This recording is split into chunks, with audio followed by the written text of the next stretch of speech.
Good evening, student. Now we will start first chapter of class 12th in chemistry solution.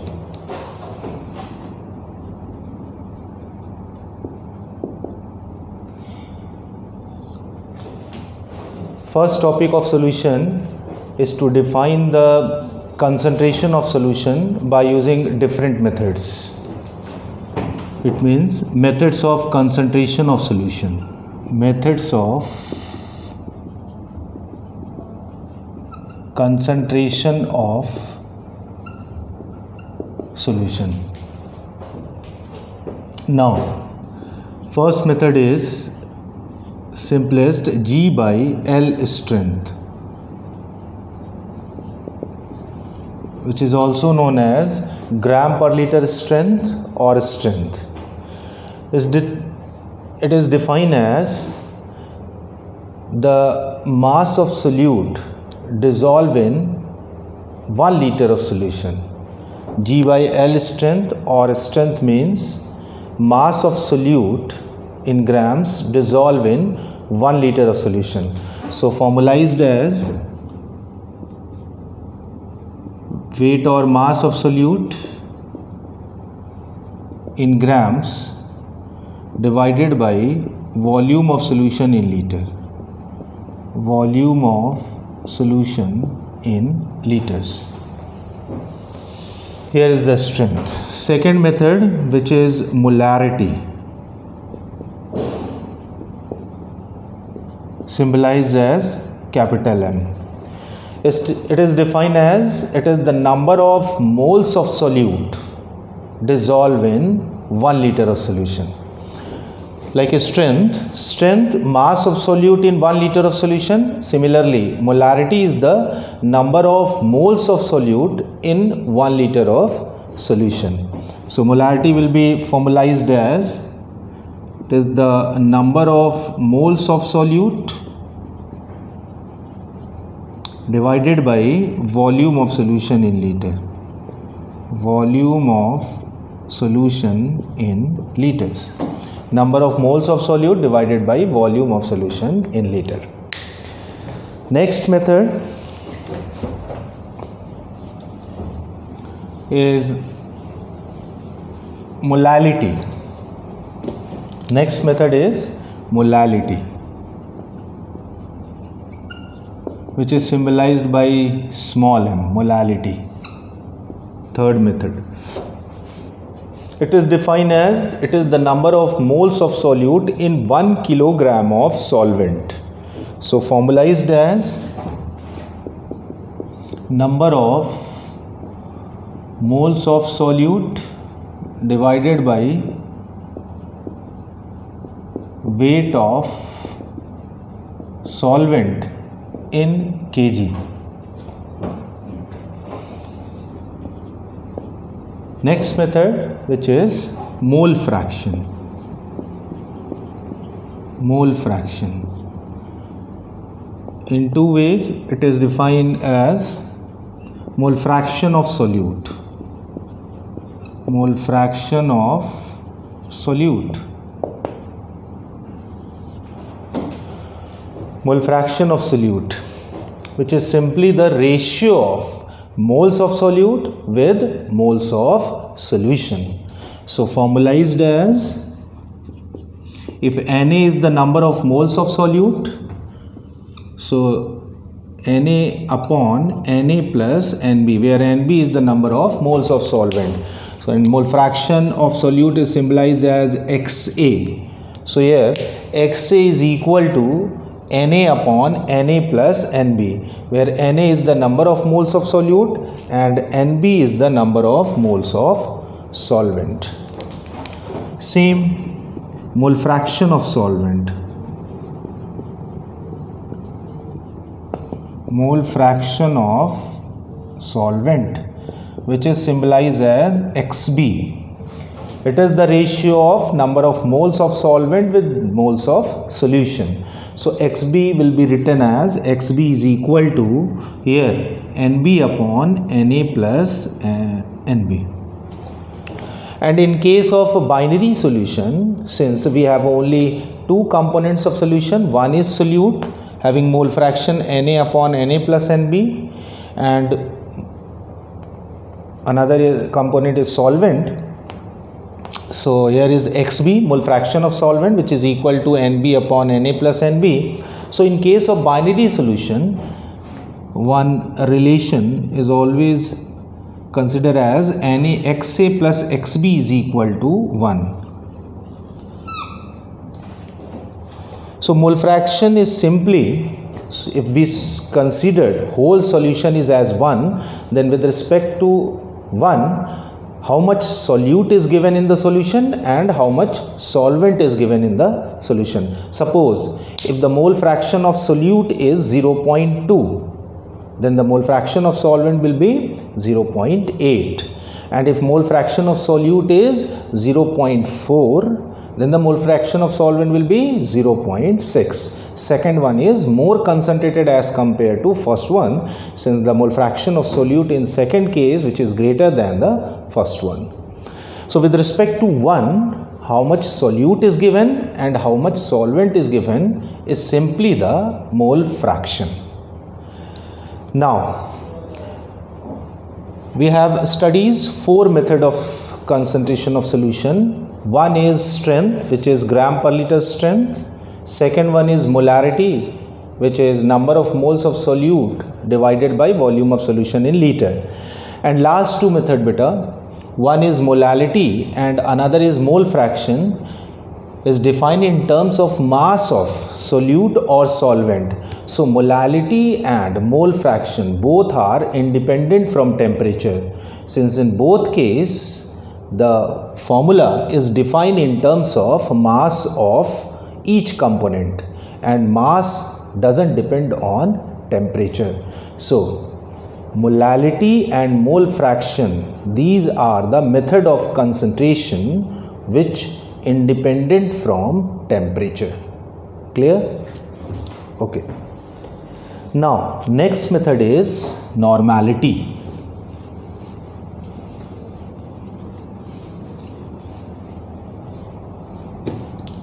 Next method is normality, symbolized by capital N. It is simply the number of gram equivalent of solute dissolved in 1 liter of solution. Number of gram equivalent of solute dissolved in 1 liter of solution. So formalized as normality is equal to number of gram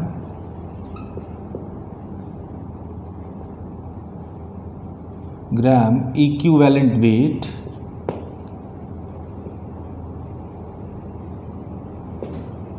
of solute divided by volume of solution in liter.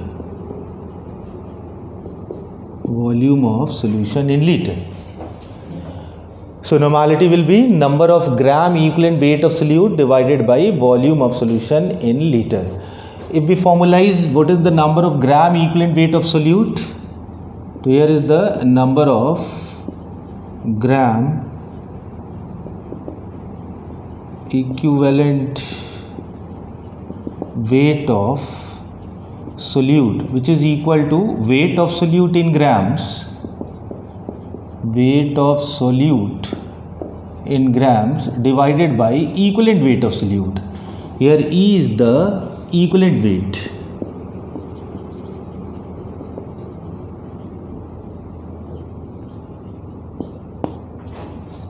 E is the equivalent weight.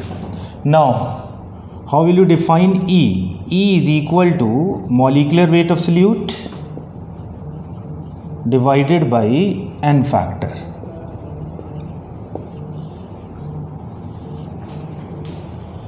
E is defined as molecular weight of solute divided by N factor. Now, what is the N factor? Actually, N factor depends upon the nature of solute. Here, solutes are of 5 types. Solute is in form of acid, is in form of base, is in form of salt, is in form of metal, or is in form of complex reagent. So N factor varied according to the nature of solute. For example,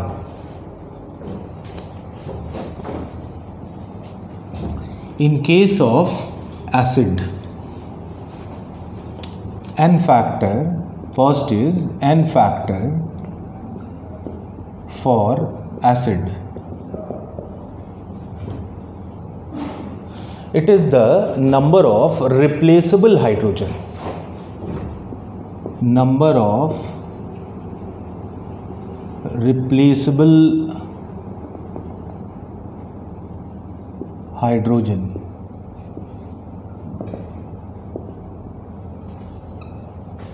Number of replaceable hydrogen. Now, which is also known as basicity of acid. Now, what is the basicity of acid? Yeah, how will you define the number of replaceable hydrogen? For example, here some acids are taken and n factor, like H2SO4. Here is 2 hydrogen, both are replaceable in nature, so n factor will be 2. H2CO3, both are replaceable in nature, n factor will be 2.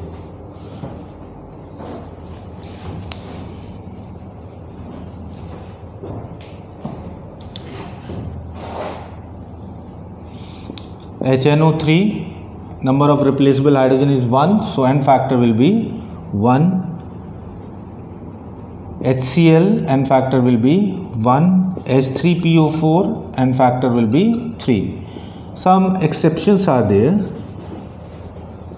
In case of H3PO3, n factor will be 2. In case of H3PO2, n factor will be 1. In case of HCO3H, n factor will be 1. It is a peroxy acid. In case of H3BO3, n factor will be 1. Or in case of any other carboxylic acid, monocarboxylic acid, n factor will be 1. Now, point is, all these examples except this one are known as hydroxy acids. Except HCl, all molecules contain hydrogen as well as oxygen. And in case of hydroxy acid, number of replaceable hydrogen is defined the hydrogen which is directly attached with O, oxygen. The hydrogen which are replaceable in nature are directly attached with oxygen. For example, if we draw the dot structure of H3PO4, H3PO3 as well as H3PO2. Listen, in case of H3PO3, here is the dot structure. In case of H3PO3, in case of H3PO4. In case of H3PO4, this is the dot structure of H3PO4. In this dot structure, all these hydrogens are directly attached with O. So, number of replaceable hydrogen in case of phosphoric acid, it will be 3.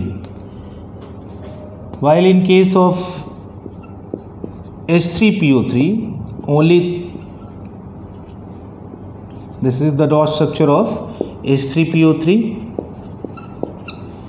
In this dot structure, only 2 hydrogens are directly attached with O. One is attached with P, which is not replaceable in nature. So, in case of H3PO3, the basicity of this molecule will be 3, since we have 2 oxygens which are directly attached with O. So, basicity will be 2. While H3PO2, dot structure of H3PO2,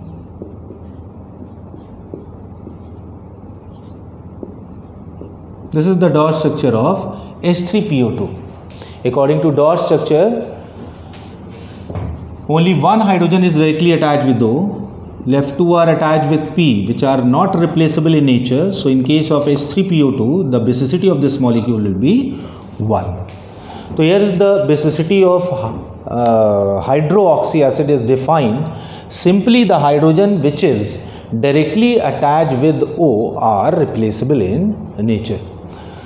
These are the exceptions: H3PO3, H3PO2, Here is the peroxy acid. Only one hydrogen is directly attached with O, another one is attached with C, which is not replaceable in nature.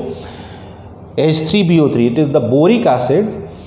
The basicity of boric acid is 1, since after reaction with base, this one is orthoboric acid. After reaction with base,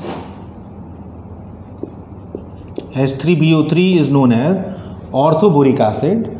After reaction with base, initially it converts into metaboric acid, which is HBO2, and then after reaction with NaOH, it converts into NaBO2 by the losing of H2O.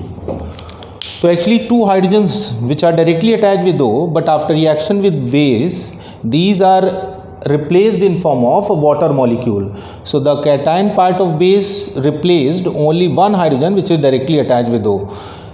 Or orthoboric acid converts into metaboric acid after reaction with base, and the basicity of metaboric acid is 1, which after reaction with base gives sodium metaborate, NaBO2.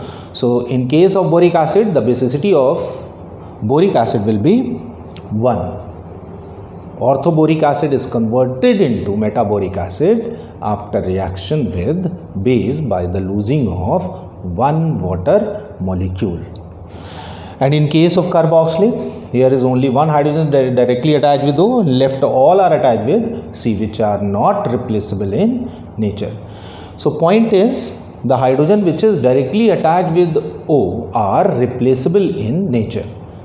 So in case of acid, N factor is equal to the number of replaceable hydrogen, which is also known as basicity of acid. Clear? Now in case of N factor for base,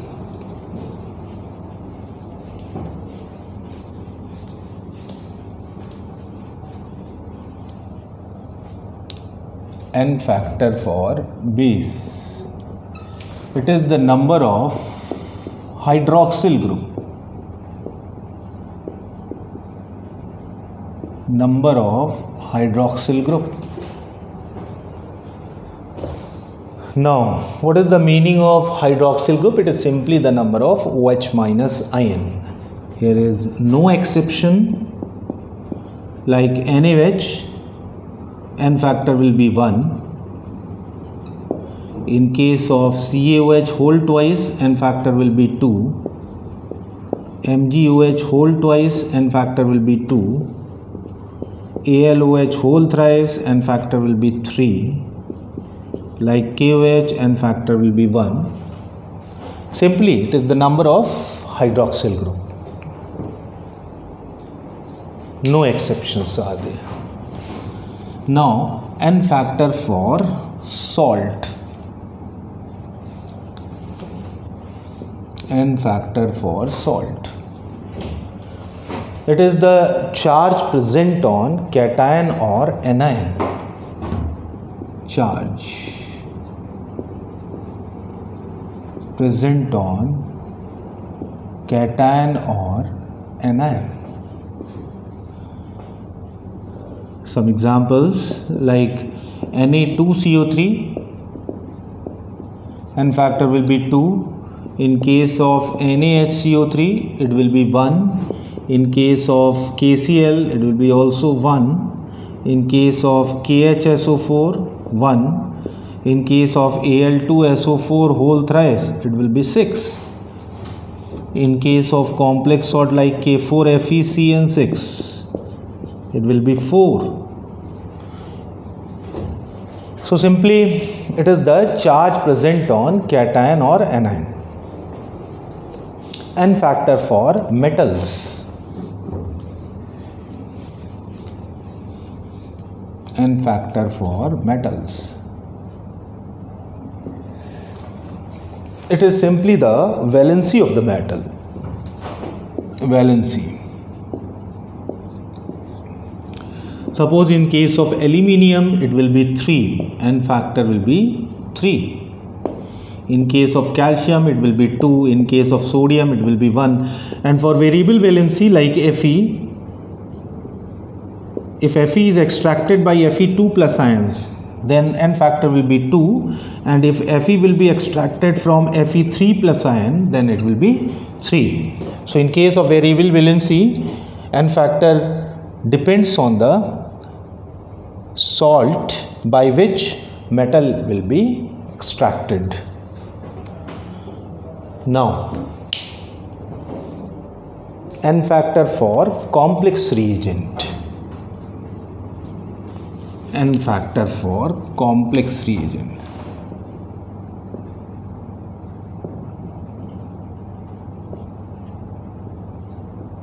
It is simply the change in oxidation number. Change in oxidation number. Change in oxidation number. For example, most common example is like KMnO4. KMnO4 is most common oxidizing reagent, and in case of medium of reaction, the change in oxidation number is changed, or you can say the final product will be changed, so the change in oxidation number will be changed. For example, in case of KMnO4, after reaction with acid or in acidic medium, it will be converted into Mn2 plus ion, while in case of MnO4, strong basic medium,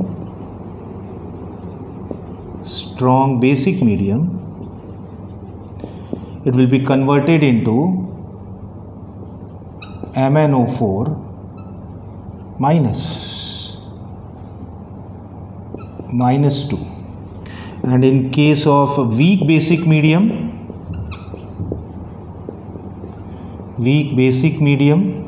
or neutral,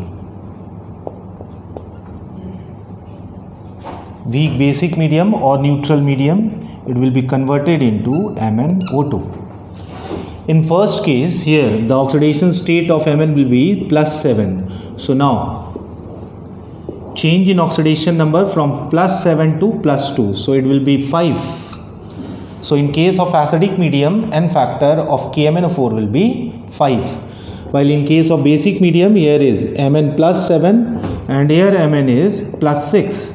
So in case of strong basic medium, it will be 1, and in case of neutral or weak basic medium, formation of product is MnO2, where the oxidation state of Mn will be +4. So change in oxidation number, which is 3. So according to the medium of reaction, KMnO4 shows different change in oxidation number. In case of acidic medium, it will be 5. In case of strong basic medium, it will be 1. And in case of weak basic medium or neutral medium, it will be 3. So here is the N factor. Again, N factor depends upon the nature of solute. Solutes are of 5 types. For acid, it will be number of replaceable hydrogen. For base, it will be number of hydroxyl group. In case of salt, it will be the charge present on cation or anion. In case of metal, it is simply the valency of the metal. And in case of complex reagent, it is equal to the change in oxidation number. So here is the topic of methods of concentration of solution, which is the basic topic of solution. Now in next class we will continue colligative properties. Thank you.